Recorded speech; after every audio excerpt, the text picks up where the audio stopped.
Hello കുഞ്ഞുമക്കളേ, Malayalam bed time സ്റ്റോറീസിലേക്ക് സ്വാഗതം. നമുക്കിന്ന് ഒരു പുതിയ കഥ കേൾക്കാം. ചെന്നായ എന്ന് കള്ളം പറഞ്ഞ കുട്ടി.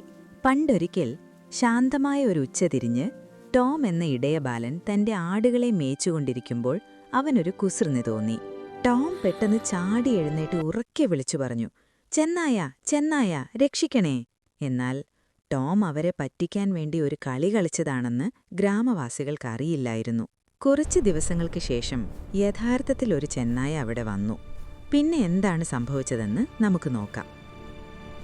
ഒരു ചെറിയ ഗ്രാമത്തിനടുത്തുള്ള മനോഹരമായ ഒരു കുന്നിൻ മുകളിൽ ടോം എന്നൊരു ഇടയബാലൻ താമസിച്ചിരുന്നു.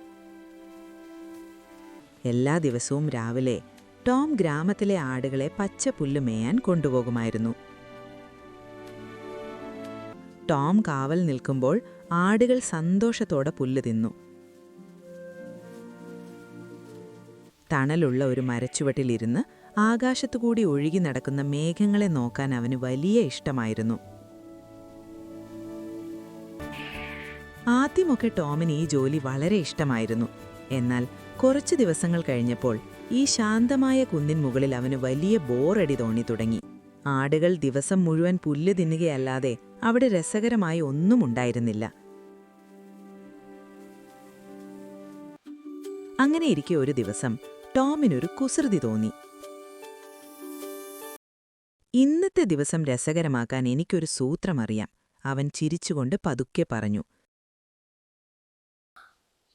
വേഗം എഴുന്നേറ്റ് അവൻ താഴെ ഗ്രാമത്തിലേക്ക് നോക്കി ഉറക്കെ വിളിച്ചു പറഞ്ഞു, ചെന്നായ, ചെന്നായ, രക്ഷിക്കണേ, ഒരു ചെന്നായ ആടുകളെ പിടിക്കാൻ വരുന്നു.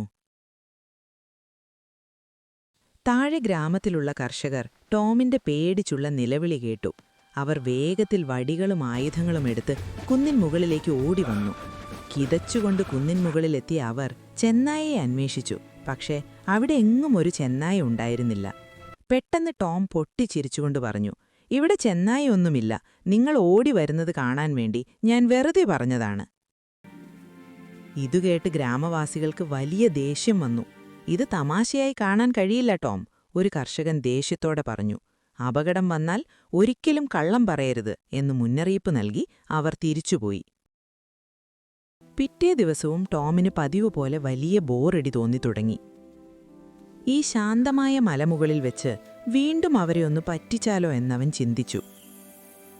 അവൻ വീണ്ടും ഉറക്കെ വിളിച്ചു പറഞ്ഞു, ചെന്നായ, ചെന്നായ, രക്ഷിക്കണേ. ഇത് കേട്ട് ഗ്രാമവാസികൾ രണ്ടാമതും കുന്നിൻ മുകളിലേക്ക് ഓടിയെത്തി. പക്ഷേ അവിടെ എത്തിയപ്പോൾ അവർക്കൊരു ചെന്നായയും കാണാനായില്ല. ടോം ചിരിച്ചുകൊണ്ട് പുല്ലിൽ കിടന്ന് ഉരുളുകയായിരുന്നു. ടോമിന്റെ ഈ കളി കണ്ട് അവർക്ക് വീണ്ടും വലിയ ദേഷ്യം വന്നു.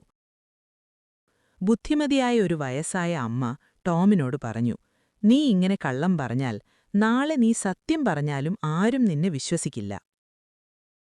ഏതാനും ദിവസങ്ങൾക്ക് ശേഷം ആരും പ്രതീക്ഷിക്കാത്ത ഒരു കാര്യം സംഭവിച്ചു.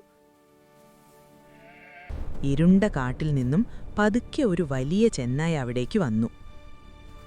ആ ചെന്നായ വിശന്ന കണ്ണുകളോടെ ആടുകളെ നോക്കി നിന്നു. ചെന്നായെ കണ്ടതും ടോം പേടിച്ചു വിറച്ചുപോയി. ഇത്തവണ യഥാർത്ഥത്തിൽ അപകടം വന്നിരിക്കുകയാണ്. ടോം തന്റെ സർവ്വശക്തിയും എടുത്ത് ഉറക്കെ വിളിച്ചു പറഞ്ഞു, ചെന്നായ, ചെന്നായ, ദയവായി എന്നെ രക്ഷിക്കണേ. താഴെ ഗ്രാമത്തിലുള്ളവർ ടോമിന്റെ നിലവിളി കേട്ടെങ്കിലും അവനെ ആരും വിശ്വസിച്ചില്ല. അവൻ അവരെ വീണ്ടും പറ്റിക്കുകയാണെന്ന് അവർ കരുതി. ടോം കരഞ്ഞു വിളിച്ചെങ്കിലും ചെന്നായ ആടുകളെ ഓടിച്ചു പിടിച്ചു.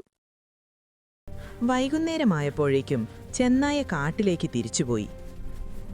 വലിയ സങ്കടത്തോടെയും കുറ്റബോധത്തോടെയും ടോം ഗ്രാമത്തിലേക്ക് മടങ്ങി. അന്നു മുതൽ ടോം എപ്പോഴും സത്യം മാത്രമേ പറഞ്ഞിട്ടുള്ളൂ. സത്യസന്ധത എത്രത്തോളം പ്രധാനമാണെന്ന് അവൻ പഠിച്ചു. കഥ ഇവിടെ അവസാനിക്കുന്നു.